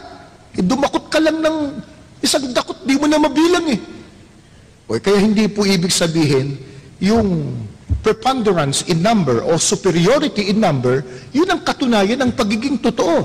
Hindi po. Para maligtas ang tao, dapat sundin ang utos ni Kristo. Binasa na po kanina, pumasok tayo sa kanyang kawan, ang kawan niya, yung iglesia ni Kristo na tinubos niya ng kanyang mahalagang dugo. Siguro, kapatid na Joel, pumalaot na tayo doon sa magtatanong sa main name, at masyado tayong gagabihin. Meron po tayong isang pagbibigyang magtatanong na personal. Sige po, sino po yun? Sige po. Magandang gabi po. Magandang gabi po. Ako po si Roger Bangawang, isang Katoliko. Ang katanungan po ay ganito. Bakit ang kapatiran sa loob ng iglesia hindi nagsasign of cross? Salamat po. Salamat po. Salamat po sa inyong katanungan, Ginoong Roger. Bakit daw po ang mga kaalib sa Iglesia ni Cristo ay hindi nagsasign of the cross? Kaya po nang naipagpauna namin sa inyo, ang batayan po o saligan ng Iglesia ni Cristo sa paglilingkod sa Diyos, kung ano nakasulat sa Biblia. Wala pong utos ang Diyos na gawin yun. Bagkus, dahil ang nagsasign of the cross ay ang kinagisnang relihiyon. Tanungin natin sila, ano ba yon? Bakit nila ginagawa yon? Babalikan ko po itong Aklat Katoliko, siyang inyong pakinggan, Aral Katoliko. Sa pahina 11, ito po sabi niya, ang tanda ng Santa Cruz ay siyang tanda ng taong Katoliko. Ang paraang ginagawa sa paggamit ng Santa Cruz ay dalawa, mag-antanda at ang mag-krus. Ang pag-aantanda ay ang paggawa ng 3 krus ng hinlalaki ng kanang kamay, ang unay sa noo. Sabi po nila, yung sign of the cross o pagkukrus, talagang tanda daw yan ng taong Katoliko. Totoo naman po yan. Pagka nakita nyo, pagtapat ng simbahan, alam mo na, anong relihiyon nun. Kaya wala pa akong nakitang Katoliko, nag-krus kaliwa. O kaya ang unay batok. Wala akong ganon. Talagang ang unay, no. Sila may sabi, sa pamamagitan ng kanang kamay, ang unay sa noo. Ayan. Wala pong mababasang sa Biblia na utos yan ng Diyos, ni Kristo o ng mga apostol. Bagkus kung meron po tayong mababasa, may tanda sa noo at saka sa kanang kamay, ano yun? Biblia po. Apokalipsis po, 13. Ang talata po ay 14 at 16. At nadadaya niya ang mga nananahan sa lupa at ang lahat, maliliit at malalaki, at mayayaman at mga dukha, at ang mga laya at ang mga alipin, pinabigyan ng isang tanda sa kanilang kanang kamay o sa noo. Sa Biblia may mababasa po, tanda sa kanang kamay at saka sa noo. Pero yun po pala, tanda ng nadaya ng bulaang propeta o bulaang tagapangaral. Sa Biblia po yun. Ngayon, balikan po natin, ba't ba gumagawa ng ganun ng pagkukusang Iglesia Katolika Romana? Totoo ba yung sinasabi nila na pag ginawa mo daw yun, malalayo ka sa maligno, sa multo, sa masama? Nakapagtataka nga lang, pagtapat ng simbahan at saka sila, nandun ba maligno? Nagtatanong lang naman ako ka Joel. Sama na ng tingin ni ka Joel sa akin. Hindi po. Kasi sabi nila, para malayo sa maligno, sa multo, sa masama. Bakit pagtapat nga ng simbahan, saka nagkukrus? Pero eto ho, ang babasahin ko pong aklat, kilalang kilala ninyo. Ito po yung pagbinasa ng kinagis ng relihiyon. Pag tinatawag nilang mahal na araw, kinakanta. Ano po? Pasyon. Pasyon. Oh. Ipakakanta po natin kay kapatid na Joel. Ngusay kumanta si ka Joel. Kaya lang, wag na po. Baka mag-uwian kayo kaagad.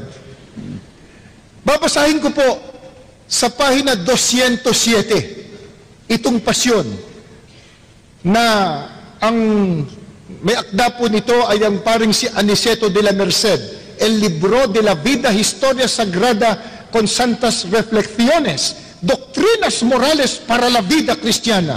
Ang sarap pakinggan, ano? Ano ibig sabihin kaya noon? Babasahin ko na po. Ipag-uutos magkintal, magantanda, sa noo o kanang kamay, sukat pagkakilalanan na sila nga ay kampong tunay nitong Antikristong hunghang. Hindi po kami may sabi. Basahin po niyo yung pasyon ninyo sa bahay. Pahina 207 po. Yung may tanda daw o nagkikintal sa noo at kanang kamay, sukat pagkakilalanan, sila anya'y kampong tunay nitong Antikristong hunghang. Pagka Antikristo, kalaban ng ating Panginoon Jesucristo. walang sino man sa atin dito na maging kalaban ng ating Panginoong Kristo, kapatid na Arnel. Totoo yun. At pagkakalaban, ano gagawin?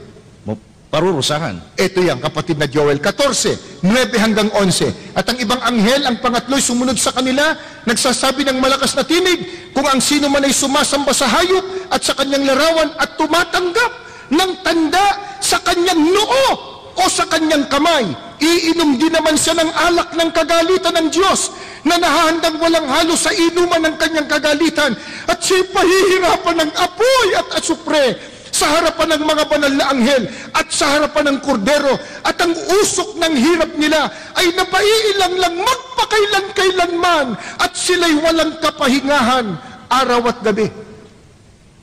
Hindi po maliligtas ayon sa Biblia yung may tanda sa noo at kanang kamay. May nagsasabi din na may magtatanong daw sa main balcony. Magandang gabi po. Magandang Ako po gabi si po. Alfred Montaliana, isa pong guro at kasalukuyang Katoliko po. Dalawa po ang aking katanungan. Una pong tanong bakit po sa iglesia ang ipinangangaral ay palipat-lipat po ang pagbabasa po ng berso sa Biblia? At pangalawa po ay bakit po hindi po tuloy-tuloy ang pagbabasa tulad po ng ipinangangaral po ng iba pong mga mangangaral? Salamat po. Salamat po sa inyo, Ginoong Alfred. Napakaganda ng tanong. Ano ho? Dapat maganda rin ang sagot. Wala nang gaganda pa sa sagot ng Biblia. Ang tanong niya, dalawa po. Bakit daw po sa pagbasa naming mga minis ng Biblia, palipat-lipat daw ng verses, ng verso, talata, kalawa, ba't hindi daw po tuloy-tuloy? Ngayon, unahin po muna natin yung pagtuturo o pag-angaral ng salita ng Diyos. Kasi po, inaakala ng iba, ang Biblia, banal na kasulatan, parang karaniwang aklat lang na nabibili kung saan, pagkatapos po pwede mong basahin, dire-diretso sa sarili mo, maunawaan mo. Ano po ba ang katangian at kaibahan ng Biblia, mga salita ng Diyos na nakasulat sa Biblia? Mabuti liwanagin po muna natin yan. Sa Roma 16:25 po, ito po ang turo ng mga apostol. Pakinggan po ninyo, babasahin ko po. Ito po. At ngayon sa Kanya, na makapangyarihan, na sa inyo'y makapagpapatibay ayon sa aking ibanghelyo at sa pangangaral ni Hesukristo ayon sa pahayag ng hiwaga na natago sa katahimikan ng panahong walang hanggan. Ang salita ng Diyos, yun din po ang ibanghelyo ng ating Panginoong Kristo. Ang sabi po, nakatago, itinago na sa hiwaga pa. Kaya hindi po ito pangkaraniwang aklat na basahin mo lang sa sarili mo, maiintindihan mo na. Ano po sabi ng Biblia? Sabi ng mga apostol, ang salita ng Diyos o ebanghelyo nakatago sa hiwaga, inilihim sa hiwaga. Paano mo maiintindihan? Paano mo mauunawa? Nakalihim pala sa hiwaga. Biblia rin po sasagot. Marcos 4:11. Tuloy po natin sa talatang 12. Ganito po ang turo ng ating Panginoong Kristo.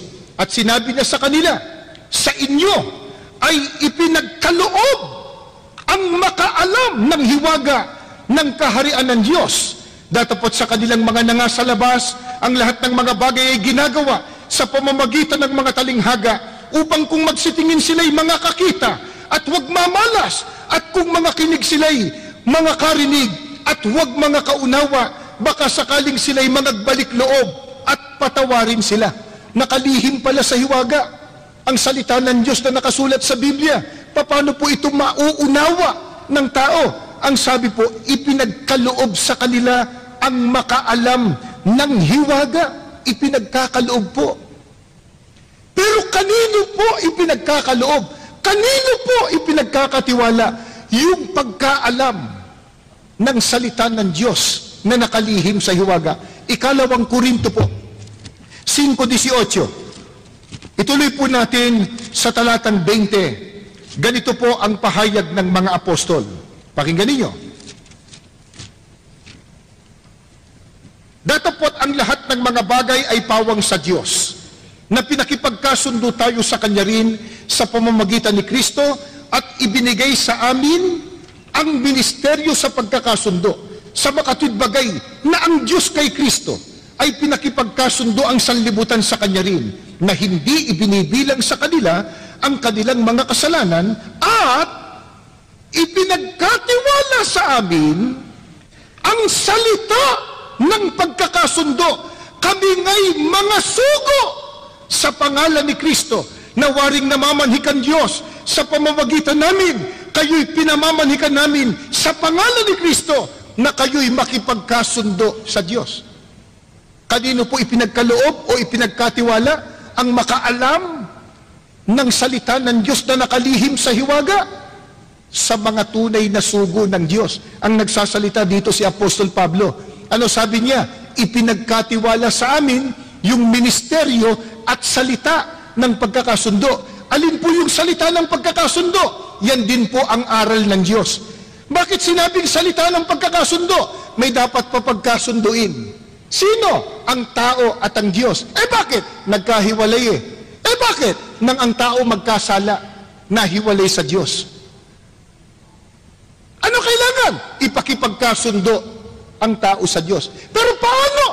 May magtuturo ng salita ng pagkakasundo o salita ng Diyos na nakasulat sa Biblia. Sinong magtuturo? Ipinagkatiwala sa amin, sabi po, ang salita ng pagkakasundo. Sino? Kami nga'y mga sugo sa pangalan ni Kristo. Kaya hindi po lahat, hindi kahit sino. Hindi kumuha ka ng Biblia. Pwede na. Ay, di ho. Yung iba na bilanggulang, nagbasa ng Biblia sa bilangguan, paglabas, nangangaral na. Hindi ganon. Nakalihim sa hiwaga yan. Paano malalaman? Kaloob. Kanino? Sa mga tunay na sugo ng Diyos. Kaya, pag hindi po tunay na sugo ng Diyos, may karapatan bang mangaral ng salita ng Diyos? Roma 10:15 po. Pakinggan po ninyo. At paano silang magsisipangaral kung hindi sila mga sinugo? Tanong ni Apostol Pablo, naroon na sagot. Obvious ang sagot. Ano sa tanong ni Apostol Pablo? Paano silang mangangaral? Hindi naman sila sugo. Ano katumbas? Pag hindi po sugo ng Panginoon Diyos, walang karapatang mangaral. Paano kung mangahas mangaral? Hindi naman pala sugo. Pag-aralan man ang pag-aralan, makakarating ba sa pagkaunawa ng katotohanan? Ikalawang Timoteo, Kapitulo 3, ang talata po ay 7, na laging nagsisipag-aral, lagi. At kailanpaman ay hindi nakararating sa pagkaalam ng katotohanan. Paano po kung hindi tunay na sugo ng Diyos? Kung mangahas mangaral, mangahas pag-aralan sa kanyang sarili, itong Biblia, makakarating ba siya sa pagkaalam ng katotohanan? Ang sabi ni Apostol Pablo, laging nag-aaral, ngunit kailanpaman, hindi nakarating sa pagkaalam ng katotohanan. Ano po katunayan? Mga kaibigan, mga kababayan at mga panauhin. Sa Biblia po, ang pangalan ng tunay na iglesia nakasulat po sa Biblia. Ano po?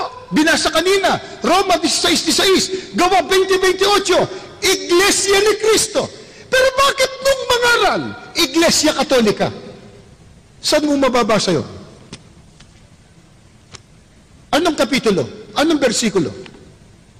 Ang pangalan ng tunay na iglesia, Iglesia ni Cristo, nasa Biblia. Ba't nung mangaral, Protestante? Saan mo mababasa sa Biblia yung Protestante? Ba't nung mangaral, Baptista, Metodista, Episkopal, at kung ano-ano pa? Wala naman sa Biblia. Pero Biblia hawak. Biblia binasa, nagsunog ng kilay, baka hindi lang pati kilay ang nasunog, pati bumbunan nasunog sa pag-aaral. Pero ba't nung magturo, iba? Sabi ni Kristo, kaloob ang makaalam niya. Kanino? Sa mga sugo. Ano sabi ni Apostol Pablo na isa sa mga sugo ng Diyos? Paano ka mangangaral kung hindi ka sugo?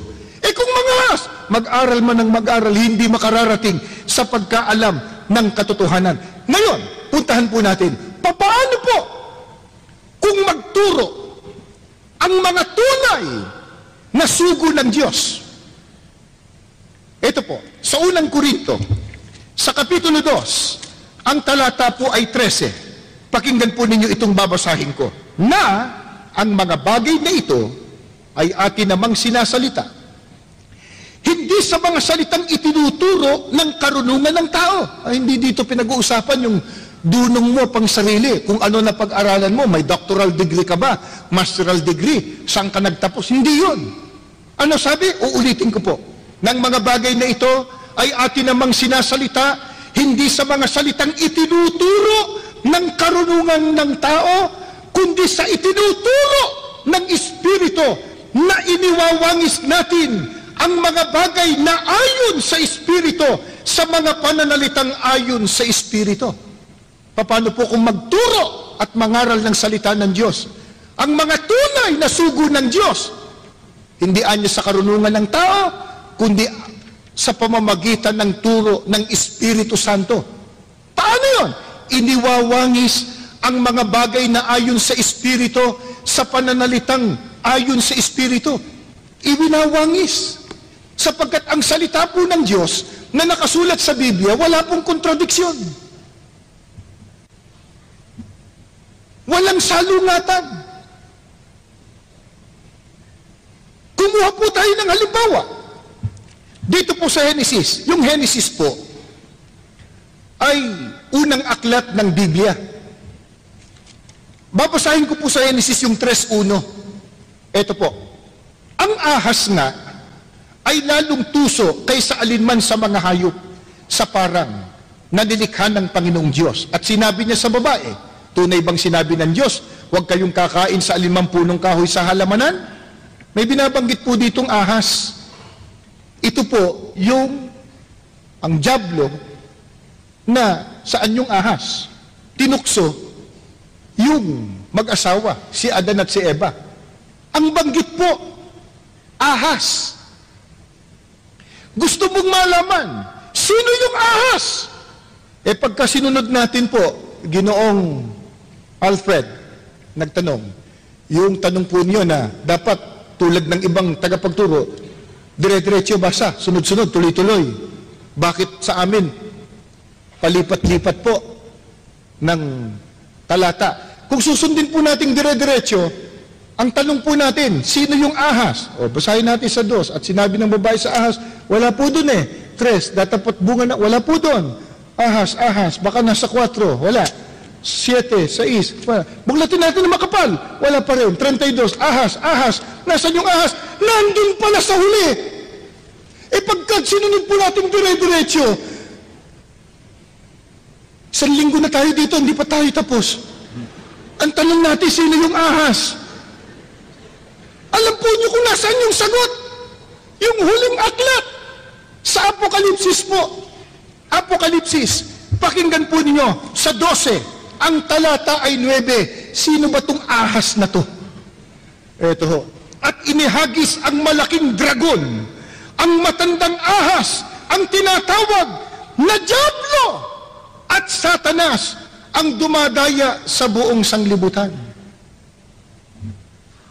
Nandun po sa huli. Bakit? Tandaan natin, iniwawangis ang mga pananalitang ayon sa Espiritu, batay din sa mga salitang ayon sa Espiritu. Ang totoo po niyan, kung magbibigay pa po kami ng mabuting halimbawa, sa bagay, makikita nyo sa ating screen ang talata. Kung pag-uusapan po ang tunay na Diyos, pag binasa po ninyo sa Malakias 2:10, yan po ay sa lumang tipan. Ano ho? Malakias 2:10. Ang Diyos po, iisa. Sino? Ang Ama. Pagka pumunta po tayo sa panahon ni Kristo, panahon Kristiyano, Juan 17:1 at 3, magkawangis. Ang turo ni Kristo, ang Ama lamang, ang tunay na Diyos. Pagdating ng panahon ng mga apostol, unang Korinto 8:6, pag binuklat mo, ibang talata din, ibang panahon din, sabi ni Apostol Pablo, sa ganang atin, may isang Diyos lamang, ang Ama. Isipin po ninyo, magkakaiba ng panahon, magkakaiba ng dako, pero iisa po ang turo. Isa lang ang Diyos, ang Ama. Eh bakit? Magkakawangis. Walang kontradiksyon. At yung turo na yon, ang siyang itinataguyod at ibinabandila ng Iglesia ni Cristo. Mula pa ng mangaral, ang kapatid na Felix Manalo nang nabubuhay pa, sapagkat siyang kinikilala po naming sugo ng Diyos sa mga huling araw.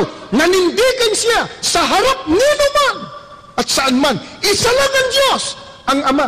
Hindi ba magkakawangis? Ang sabi ng propetang si Malakias, isa lang ang Diyos. Ang sabi ni Kristong pinakadakilang sugo, isa lang ang Diyos, ang Ama. Ang sabi ng mga apostol, sa ganang atin, isa lang ang Diyos, ang Ama. Ang turo ng kapatid na Felix Manalo at ng Iglesia ni Cristo sa kasalukuyan, isa lang ang Diyos, ang Ama. Magkakawangis. Kaya nasasagot po, Ginoong Alfred, ang inyong katanungan kung bakit gayon ang paraan ng pagtuturo, ang salita ng Diyos na kasulat sa Biblia, magkakawangis po. At kung ano yung tanong, doon po natin babasahin sa tamang sagot. Halimbawa, nagtanong ukol sa mathematics. Natural, hindi mo babasahin sa science o hindi mo babasahin sa sociology. Diba? Basahin mo sa tamang sagot. Ayun ho. At ang may karapatan sa pangangaral, sa mga salita ng Diyos, tandaan natin, yung sugo ng Diyos. Sapagkat sa kanila ipinagkaloob ang makaalam ng hiwaga. Huli na po na tanong, mula po sa, saan nanggagaling kapatid na? Sa West Avenue po, Quezon City. Ito po yung nakunan po natin ng video. Sige po. Ako si Eric Malibunas, ang Katoliko. Nais ko lang itanong kung bakit niyo itinuturo na kailangan mo nang maging miyembro ng Iglesia ni Cristo para maligtas. Sapagkat yun po ang nakasulat sa Biblia. Pero alamin muna natin, sino ba talagang may gusto na ang lahat po ng tao maligtas? Ito pong unang Timoteo, 2:3 hanggang 4, ganito po ang turo ng mga apostol. Babasahin ko po sa inyo. Ito po. Ito'y mabutit na kalulugod sa paningin ng Diyos na ating tagapagligtas, na siyang may ibig, na ang lahat ng mga tao ay mga ligtas at mga kaalam ng katotohanan. Dito po, itinuturo na ang Diyos mismo ang may gusto. Lahat po ng tao, kung maaari, maligtas. Pero paano maliligtas? Malaman mo katotohanan. Alin po ang katotohanan? Juan 17:17, mababasa po nyo sa Biblia at dyan sa screen, ang salita ng Diyos, ang katotohanan. Saan po masusumpungan yung salita ng Diyos na katotohanan? 2 Timoteo 3:15 hanggang 16 po, nasa mga banal na kasulatan. Sa makatid, hindi po kuro-kuro o palapalagay o opinyon ang katotohanan na ikaliligtas. Ang katotohanan pong ikaliligtas, salita ng Diyos na nakasulat po sa Biblia. Ano ang utos ni Kristo para matupad ang kalooban ng Diyos na ang tao po ay maligtas? Babasahin ko po yan. Sa Marcos po, 16:15 hanggang 16. At sinabi niya sa kanila, magsiyaon kayo sa buong sanlibutan, inyong ipangaral ang ebanghelyo sa lahat ng kinapal. Ang sumasampalataya at mabautismuhan ay maliligtas, datapot ang hindi sumasampalataya ay parurusahan.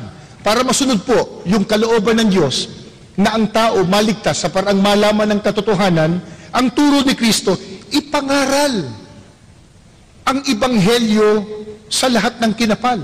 Kaya ang iglesia po ni Kristo, wala pong tigil na ipinag-aanyaya sa inyo ang ebanghelyo, ang salita ng Diyos. Kaya po meron tayong ngayong open forum, meron tayong ganitong malaking pamamahayag. Utos ni Kristo yon para masunod yung gusto ng Diyos na ang tao po ay maligtas. Hindi ka maliligtas pag hindi mo nalaman yung katotohanan. Pero sapat bang nalaman mo, sampalatayanan mo? Paano pagsampalataya? Pag binasa mo ang Juan 8:31, susundin mo yung katotohanan ng salita ng Diyos. Ngayon, ano po ang isa sa mga katotohanang itinuro ni Kristo sa ikaliligtas? Binasa na po natin kanina yan. Pero mababasa niyo po uli sa ating screen, sa 1:17 at 9, si Kristo po ang may sabi na kinakailangan pumasok sa loob ng kanyang kawan. Sino man pumasok sa loob ng kawan ay magiging ligtas. Yung gustong maligtas may gagawin. Hindi sasampalataya ka lang, paniniwalaan mo lang. May aksyon, may gagawin ka. Ano yun? Papasok ka sa loob. Loob ng ano? Kawan. Alin po yung kawan? Gawa 20:28, binasa ko na rin po kanina. Mababasa nyo uli sa ating screen. Ang kawan po ay ang iglesia ni Kristo na tinubos niya ng kanyang mahalagang dugo. Kaya para maligtas ka, sundin mo ang turo ng Ebanghelyo, ang turo ni Kristo, na ikaw ay maging kaanib sa kawan ni Kristo, iglesia ni Kristo. At pinatunayan niya ng mga apostol nang maliligtas po yung iglesyang itinatag ni Kristo.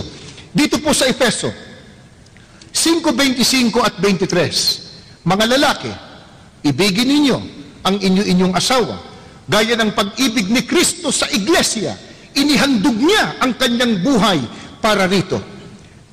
Sapagkat ang lalaki ang ulo ng kanyang asawa, tulad ni Kristo, na siyang ulo ng iglesia, na kanyang katawan at siyang tagapagligtas nito. Sa mga talatang yan, marami po tayong madadampot na napakahalaga. Una, yung iglesia, minahal ni Kristo, pinaghandogan niya ng kanyang buhay. Yung iba pong nangangaral, wala nang iglesia pa. Bakit sinabi ng Biblia, mahal ni Kristo iglesia, pinaghandogan niya ng kanyang buhay? Hindi na kailangan ng iglesia. Yung iglesia siguro nila. Pero yung tunay na iglesia, mahalaga. Minahal ni Kristo At ang sabi po, ililigtas ni Kristo yung iglesia na katawan niya. Hindi po natin itinuturo na ang iglesia tagapagligtas. Hindi ho. Minsan kasi pinararatangan kami, o yan na naman ng mga iglesia, ituturo ng iglesia tagapagligtas. Wala po kaming ganung aral. Ano po ang turo na amin pong itinataguyod? Ang tagapagligtas, si Kristo. Pero kung si Kristo po ang tagapagligtas, ang kanyang ililigtas, yung iglesia na katawan niya, iglesia na pinangunguluhan niya, iglesia na kawan niya, iglesia tinawag sunod sa kanyang pangalan, iglesia ni Kristo. Yan po ang dahilan kung bakit itinuturo ng iglesia ni Kristo na kailangang umanib ang tao sa iglesia ni Kristo para maligtas. Yan din po ang dahilan kung bakit ang mga kapatid, kahit mamuhunan ng pagod, ng hirap, ng panahon, ng salapi, para lang maipalaganap ang salita ng Diyos, mai-share po sa inyo, maibahagi po sa inyo. Bakit? Utos din po ng Diyos. Huling talata po na amin pong babasahin para sa inyo. Sa Aklat ng Mga Awit, 40. Ang talata po ay 9 hanggang 10. Ganito po ang itinuturo ng banal na aklat. Ang pagliligtas mo ay aking inihayag. Saan man magtipon ang iyong mga anak, di ako titigil ng pagpapahayag. Ang pagliligtas mo'y ipinagsasabi, di ko inilihim sa aking sarili. Pati pagtulong mo't pag-ibig na tapat sa mga lingkod mo'y isinisiwalat. Ang mga nakabahagi sa pangakong pagliligtas, alalaong bagay mga kaalib sa loob ng tunay na iglesia, hindi po titigil ng pagsisiwalat at pag-aayag ng gagawing pagliligtas ng Diyos sa pamamagitan ni Kristo at ng kanyang banal na iglesia. Yan po ang dahilan kung ba't narito kayo ngayon. Yan po ang pinakalayunin, ba't po kami nag-anyaya sa inyo? Bilang pagsunod sa mga utos ng Diyos. Sa panahong ito, mga kababayan at mga kaibigan at mga mahal po naming mga panauhin, sa panahong ito ng matinding krisis at kahirapan, laganap na panganib, kaguluhan, pag-aawayan ng mga tao, pagkakaroon ng salot, kalamidad, totoong kailangan matuto tayo umibig sa ating kapwa, tumulong sa ating kapwa, kumalinga sa kanila, sa ating mga kababayan. At marahil yan po ang pinagpupunyagian ng ibang mga samahan. Baka may ahensya pa ng gobyerno at mga pribadong institusyon ginagawa ang pagtulong sa kapwa. Yan din po ang ginagawa ng Iglesia ni Cristo. Meron po kaming mga lingap sa mamamayan. Kamakailan lang po nung isang araw, nagkaroon ng lingap na ang Iglesia ni Cristo sa mga kababayan nating Muslim diyan sa kapitbahay natin. Pero ang matinding pananalig po namin, ang higit sa lahat na pinakamahalagang maitutulong po namin sa aming kapwa, maiaambag po namin sa inyo, ay ibahagi sa inyo kung ano po ang salita ng Diyos, yung dalisay na salita ng Diyos na nakasulat sa Biblia, sapagkat yun ang maghahatid sa atin, hindi lamang sa ikabubuti ng ating buhay dito sa mundo, higit sa lahat, sa pagtatabo ng kaligtasan pagdating ng paghuhukom. Yang damit, pagka ibinigay sa iyo, masisira, malulurayan, maluluma, madudumhan. Yang pagkain, pag kinain mo, gutom ka uli. Pag di mo kinain, masisira, mapapanis. Yang salapi, pag nagasta mo, wala na. Pag hindi mo ginasta, walang kabuluhan. At baka mas mayaman pa po kayo kaysa sa ibang mga kapatid. Pero may ibahagi po namin sa inyo ang dalisay na mga salita ng Diyos na nakasulat sa Biblia at inyong sinampalatayanan at sinunod at naging kaalab kayo sa Iglesia ni Cristo. Hindi lamang kayo nalapit sa Diyos. Hindi lamang magiging dapat ang inyong paglilingkod sa Diyos. Higit sa lahat, magkikita-kita tayo sa kaharian ng Diyos, sa piling ng Panginoong Kristo, sa bayang banal at sa buhay na walang hanggan. Sa panig ninyo na mga kapatid na kaanib na sa Iglesia ni Cristo, sa pangunguna ng mga may tungkulin, huwag po kayong magsasawa sa patuloy niyong pagpapalaganap ng salita ng Diyos katulad ng ginawa ninyo ngayon. Nag-anyaya kayo, gumugol kayo ng panahon ng salapi.